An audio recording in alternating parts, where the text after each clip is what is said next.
Às vezes, a vida parece uma batalha silenciosa travada dentro da própria mente. Você acorda desejando paz, mas o dia mal começa e já se sente dividido, entre falar ou calar, agir ou esperar, sentir ou pensar. É como se houvesse vozes internas disputando quem governa sua alma. No fundo, essa luta não é sinal de fraqueza, mas um convite a olhar para dentro. Carl Jung chamou isso de tipos psicológicos, a maneira como cada pessoa se relaciona com o mundo, com os outros e consigo mesma. Esse episódio da Travessia da Alma é um mergulho nessa arena interior, onde introversão e extroversão duelam, onde pensamento, sentimento, intuição e sensação disputam espaço. Mas, ao contrário de uma guerra sem fim, essa briga tem um propósito: revelar onde está o ouro escondido da transformação. Porque a inferioridade psicológica, aquilo que mais rejeitamos, pode ser justamente o que nos salva. Imagine duas correntes invisíveis que puxam você em direções opostas. De um lado, a extroversão, a energia que busca o mundo externo, que floresce em contato com pessoas, experiências e novidades. De outro lado, a introversão, a energia que se recolhe para o mundo interno, que prefere o silêncio, a reflexão, o espaço íntimo. Ninguém é 100% de um lado só, mas sempre existe uma tendência que domina.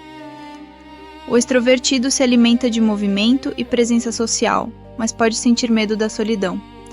Um extrovertido numa festa sente-se vivo, como se cada riso fosse combustível, mas quando a festa acaba e a solidão chega, pode se sentir vazio, quase sufocado.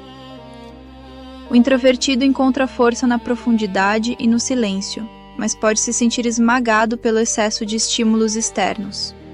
Em um retiro silencioso, por exemplo, encontra descanso. No som do vento e na ausência de vozes, respira aliviado, como se o mundo finalmente coubesse dentro de si. Mas coloque-o em uma sala lotada e barulhenta e logo o peso da exaustão cai sobre seus ombros. Esses polos não são inimigos. Eles são como as duas asas de um pássaro. Só quando equilibradas, permitem o voo.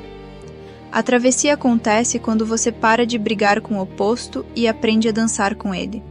Porque o que parece fraqueza é, na verdade, a chave da sua completude.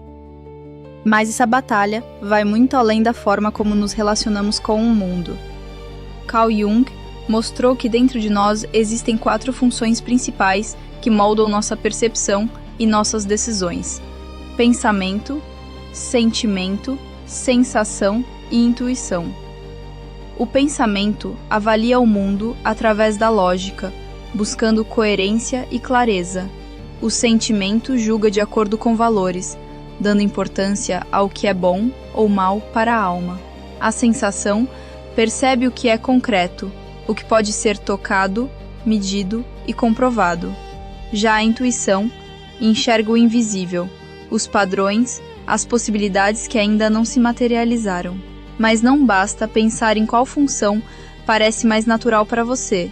Sempre existe uma função dominante, aquela que guia seus passos, e uma função inferior, aquela que você rejeita, esconde ou até despreza. Essa tensão entre dominante e inferior é o coração da psicologia de Carl Jung.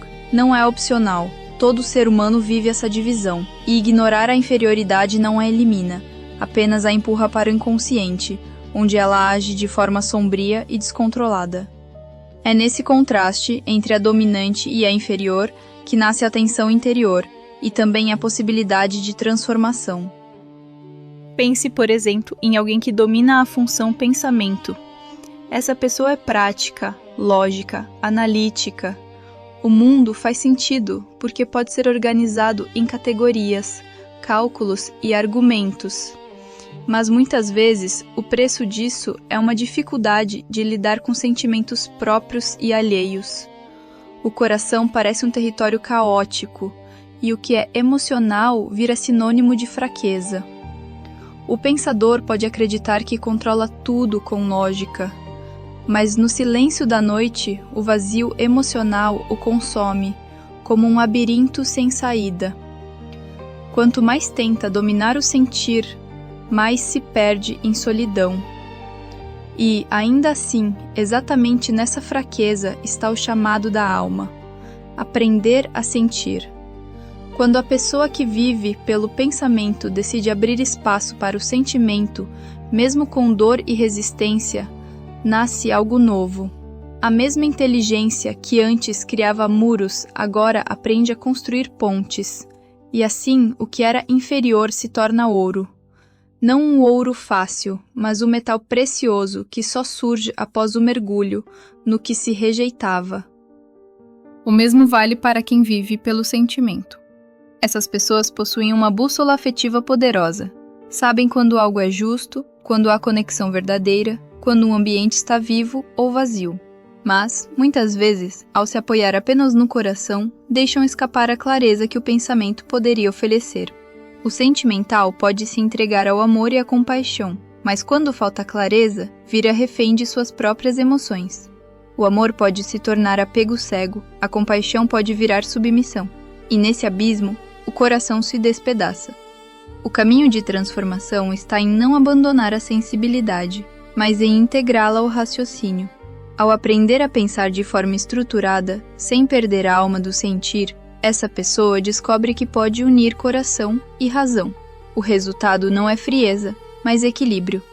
A inferioridade do pensamento, que parecia árida, começa a florescer como a terra que, depois da chuva, se abre para novas sementes. Já quem domina a sensação tem os pés firmes no chão.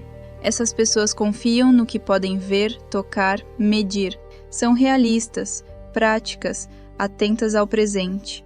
Constroem com solidez, porque não se deixam levar por fantasias.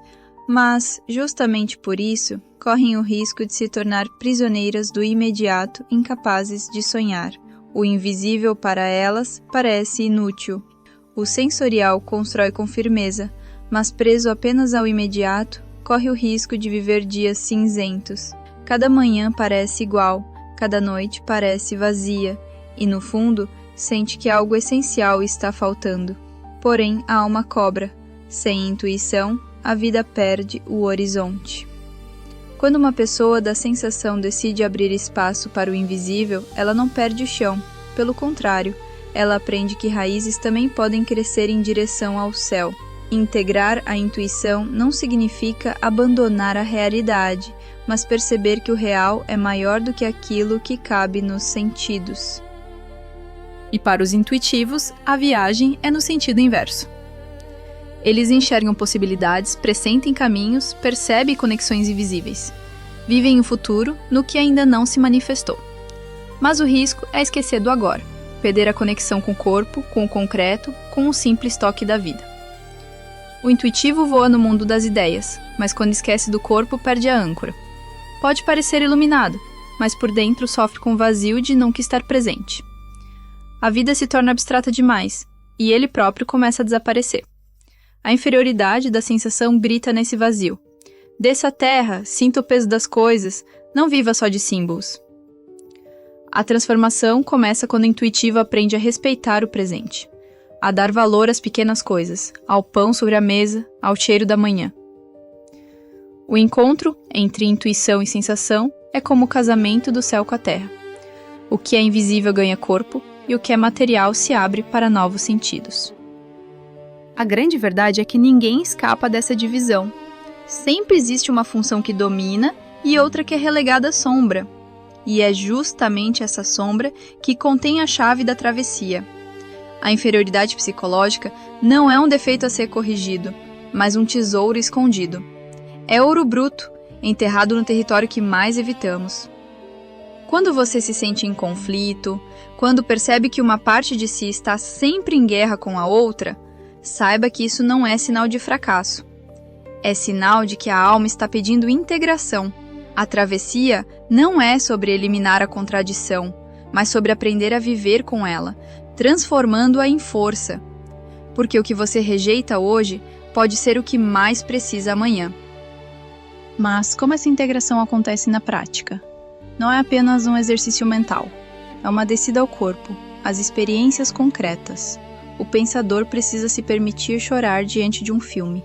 O sentimental precisa organizar uma planilha. O sensorial precisa se abrir para um sonho inexplicável. O intuitivo precisa cozinhar um prato e sentir seu cheiro, seu gosto, sua textura. Esses exercícios simples não são bobagem, eles são rituais de reconciliação interior, pequenas práticas que ensinam a alma a acolher aquilo que antes era rejeitado, porque não é no discurso que a transformação acontece, mas no gesto. A alma não se convence por palavras, ela se transforma pela vivência. Quando você olha para a sua vida e percebe os conflitos internos, talvez a tentação seja escolher um lado, reforçar a parte que já domina.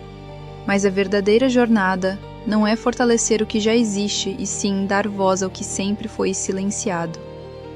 Essa é a coragem que poucos têm, acolher a própria inferioridade. É fácil viver do talento, mas é difícil viver do que machuca, do que desafia, do que parece falho. Ainda assim, é ali que mora a alquimia. Carl Jung dizia: a inferioridade psicológica é o ouro da transformação. Essa frase resume toda a travessia. O que você mais teme se tornar pode ser exatamente aquilo que salvará sua alma. E esse ouro não se encontra na superfície, ele exige descida, enfrentamento, aceitação. A travessia da alma não é feita sozinha. Assim como dentro de nós as funções precisam dialogar, a jornada também se fortalece quando partilhada. Se essas palavras ressoaram em você, se em algum ponto sentiu que a sua própria batalha foi nomeada aqui, siga conosco nessa caminhada. Deixe sua marca, o seu gesto silencioso, um like, uma inscrição. Não por obrigação, mas como quem acende uma pequena chama, para que possamos seguir juntos, iluminando a escuridão. Assim, o episódio de hoje não é apenas uma teoria sobre tipos psicológicos, é um convite prático para parar de brigar consigo mesmo e começar a dançar com o oposto. Reconheça a sua dominante, descubra a sua inferior, e ao invés de fugir dela, dê-lhe espaço.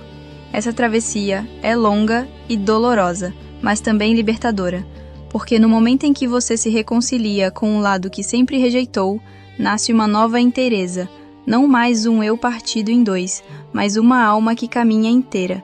E talvez, ao fim dessa travessia, você descubra que nunca esteve lutando contra si mesmo, estava apenas sendo chamado a integrar as duas asas que, juntas, sempre estiveram destinadas a fazê-lo voar.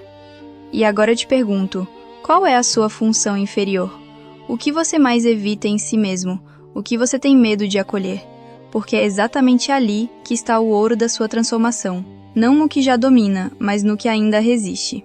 A travessia não é sobre ser perfeito, é sobre ter coragem de olhar para o lado que você sempre rejeitou e deixá-lo brilhar junto com o que já é forte em você.